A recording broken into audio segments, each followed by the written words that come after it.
Hi guys, and welcome to today's session. It's Arsh Ellahi, and today what we're going to be looking at very simply is how to identify properties which are ripe for HMO, and we can look at this for any part of the country.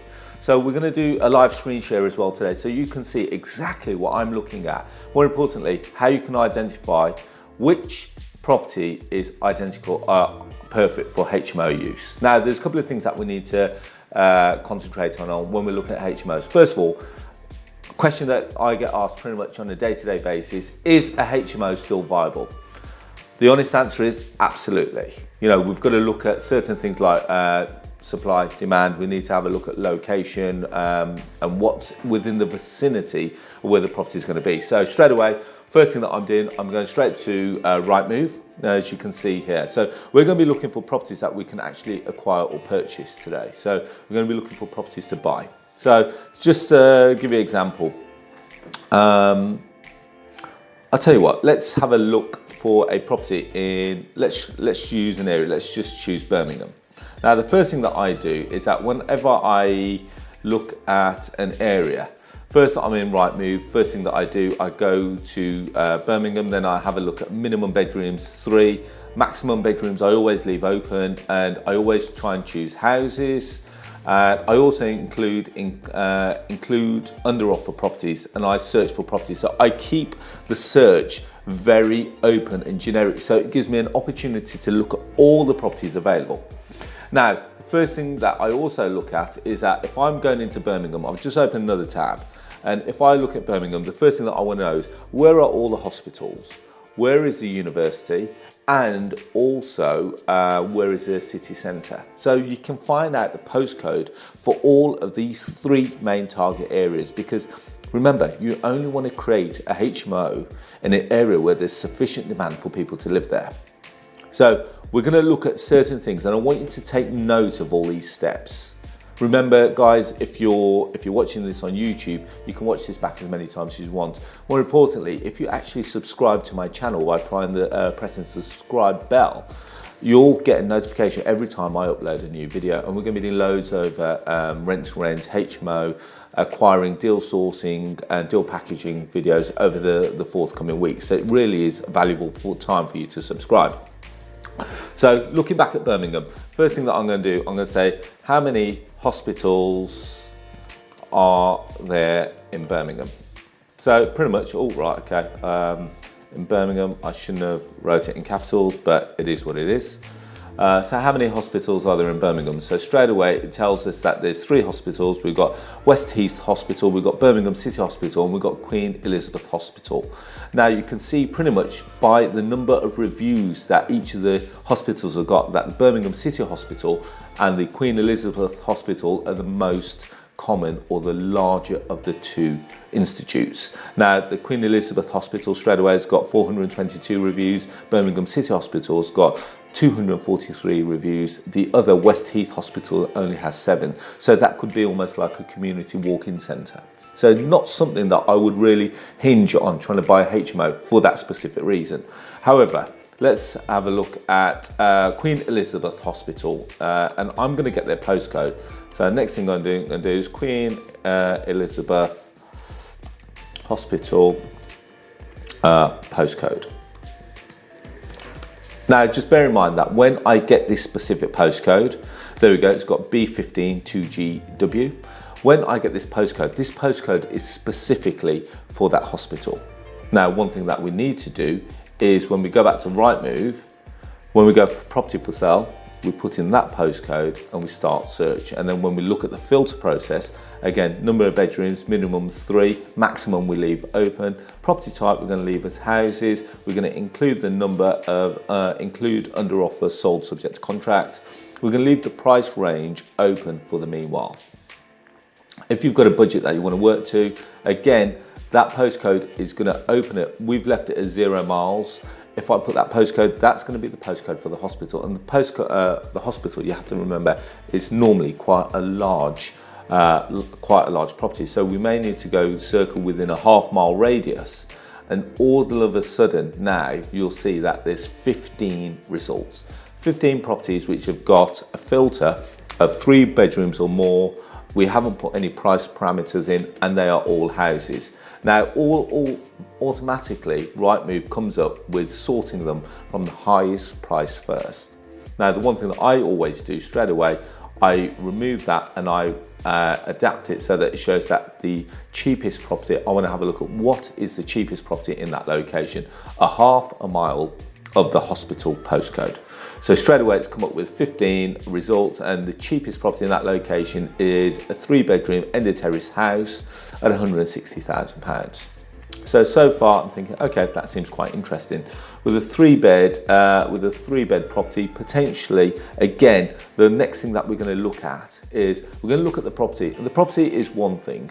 The one thing that I am really keen, and the one thing that I find is of most importance, is the floor plan. Because the property can look fantastic, but whether it can accommodate what we need it to do is something completely different. So straight away, I'm looking at this property. It's in Cross Farm Road in Harborne. And straight away, this agent is fantastic because they've created a floor plan for the property, and all of a sudden now, we've got a floor plan of the property, giving us an indication of what it is. So on this one, so as soon as you walk through the front door, you've got a little hallway or a little porchway, shall we say. On the right hand side, you've then got a door which takes you into the living room. You've then got the kitchen, which in front of us got quite a large kitchen.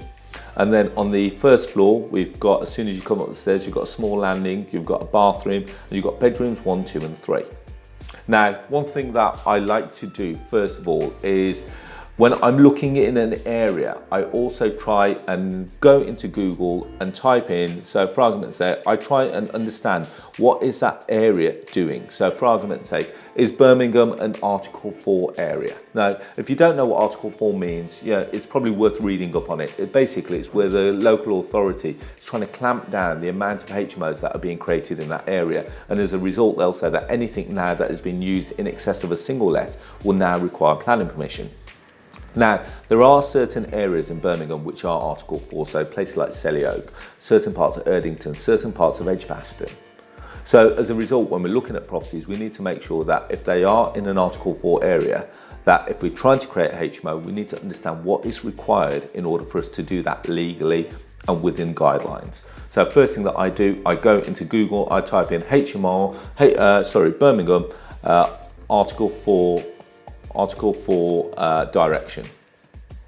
And you can do this, so regardless of the area that you're looking at, you always type in Article 4 direction, and that will pretty much give you an indication. There are great websites out there, such as the RLA, which stands for the Residential Landlords Association, NLA, which is the National Landlords Association, and there are other websites out there where you can actually just go to and type in, is this area an Article 4 area? And as a result, it may list on there as a yes or no. So Article 4 direction straight away. So here we go. So as soon as I type in to Google, it says Article 4 directions have been introduced into the following conservation areas. So Bourneville, Edgbaston, Greenfield Road. So sometimes it may be roads, sometimes it may be areas. It's got Moseley, and it takes me, when I click onto the link, it now takes me into a whole new website, giving me a whole area. So Selly Park, Avenues, St Agnes. These are all areas where you may have to take into consideration that there may be some additional steps that are required for it to be converted into a HMO. So straight away, let's have a quick look at this property. So in this scenario, I believe going back to the original property is in Harborne. So Harborne may be an area that we may need to get some clarification on, but for the purpose of this video, let's just work on the basis and have a look at the floor plan. Let's just have a look at the floor plan, and as a result, we'll see what is it that we can do if this property is not within an Article 4 location. So potentially straight away, we've got 3 very good sized bedrooms. Now, the one thing that you want to do also is always keep a calculator by your side. And the reason being is that with estate agents, when they create floor plans, they also give you measurements of the rooms. Now, this is fantastic for you because even before you acquire or even before you inquire about the property, you can start to look at, would this property be sufficient, or would this suffice the requirement of a HMO officer or the local authority if you were to acquire it. So straight away, so the way that you do that is very simple, and this is very basic stuff, guys, is that bedroom number 3, it says that 3.1 meters by 2.1 meters. Throw 3.1 multiplied by 2.1, straight away it gives me 6.51 square meters. And that's what they will be looking at. The local authority will be saying, well, is the room bigger than 6.5 square meters, 6.5 square meters? The smallest room in this property is bigger than 6.5, 6.51, just about scraped it. Now, all the other rooms are much bigger. So we've got 3.7 by 2.5, that's 9.25 square meters. And then bedroom number 1 is 3.6 by 3.2.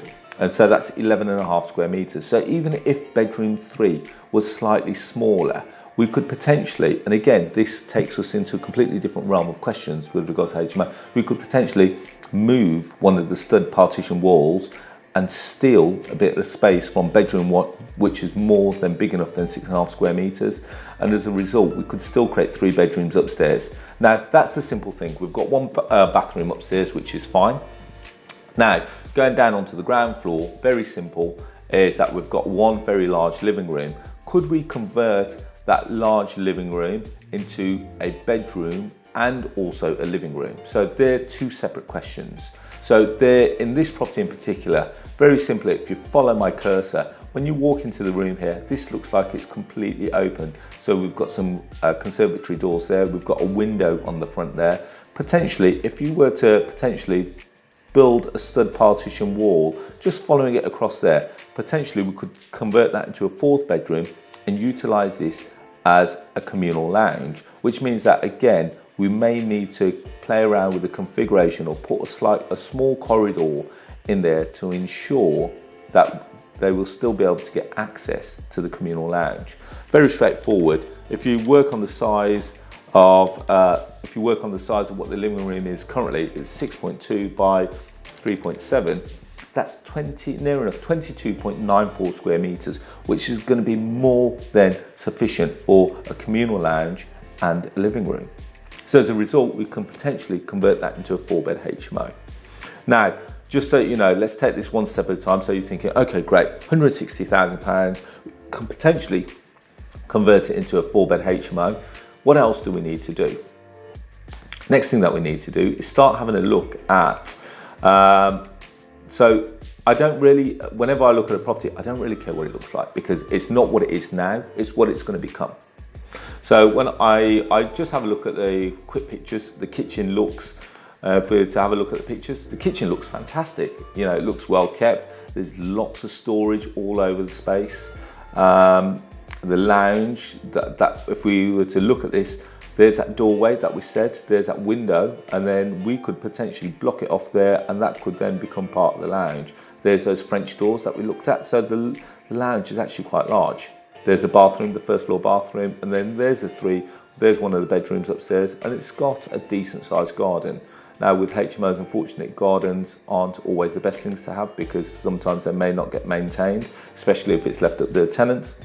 But on the grand face of it, £160,000 for a 4-bed HMO in Harborne, providing that it's not within an Article 4 location, is fantastic value. Now, as a result of that, the next thing that you do, we could potentially call the agent and we can ask for the full postcode, or if you wanted to, we could literally just Google it and get the postcode of the property, get a postcode for the road, shall we say. So let's just say someone's already said 21. So we've got the postcode B170NB. Next thing that we do, we start to have a quick look at what is it that rooms in this location would achieve. Very straightforward. So I'm hoping that you're following this step by step, guys. And like I said, if you are completely new to HMO, you may want to watch this a couple of times over. And again, we've got lots of different videos on my YouTube channel. So if you want to press the subscribe bell, and that will give you a notification every time we upload something in terms of property anyway. So I've literally come onto Spare Room. So open up a new web browser, go to spareroom.co.uk, and I've put in the postcode B170NB, which is the postcode for that specific street. And straight away, you can see that there's within that area of that postcode, there's already 89 rooms being offered in that location. So straight away it shows that it's quite a thriving area. And as a result, rooms, if you wanted to, you can literally start from the price, which is the lowest first. You can see that the cheapest room in that location is circa around $265 a month. And if you were to then go and search for the highest price, you can see that rooms in that area, some of them are fetching circa, well, that's an ensuite room, but circa fetching between $575 and $650 a month. So there's quite a wide parameter of prices there. Next thing that you need to do is try and figure out where yours fits. So if you were to sit on the high end, you want to go completely high end, or whether you want to stick to the entry level model, or whether you want to stick right in the center, that's completely up to you. But you've got to figure out where your property sits, and as a result, how that will work out as a cash flow for you and your property. So that kind of gives us an indication as to where, what is it that you need to do just to identify what is a HMO, and in any location. You can do this all over the country. And remember guys, one thing that I always say is that if you're looking to acquire property, this is all about how to identify properties for HMO purpose. You don't necessarily have to buy the property yourself. Myself, I've got quite a thriving deal sourcing business where we trade on average 500 properties a year.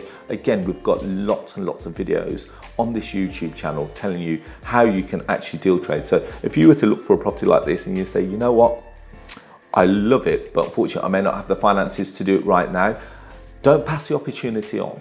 Don't pass the opportunity. The reason why I say that is that you may not have the finances to do it, but someone else may have. And as a result, you'll be able to monetize this lead. There's a few steps that you need to, there's a few of the further steps that you need to do. And again, if you look through some of the deal sourcing workshops or the deal sourcing videos that I've done, you'll be able to see how you can actually monetize those leads. But feel free to then start selling this as a deal. You'll need to speak to the agent, and there's a few of the steps that you'll need to do. But as a result, there is money in that deal, even if you can't afford to do it yourself. So guys, hopefully you've found this video of use. If you like the thought of the stuff that we've just discussed, and you want to have, if you want to put some questions below the video, feel free, and what I'll do, I'll keep logging in, I'll keep checking, and I'll answer as many questions as I can. As always, I'm always reachable, so if you want to get in contact, please feel free to contact me by going onto my website and leaving us a web inquiry, which is www.arshellahi.com, and I look forward to working with you very soon.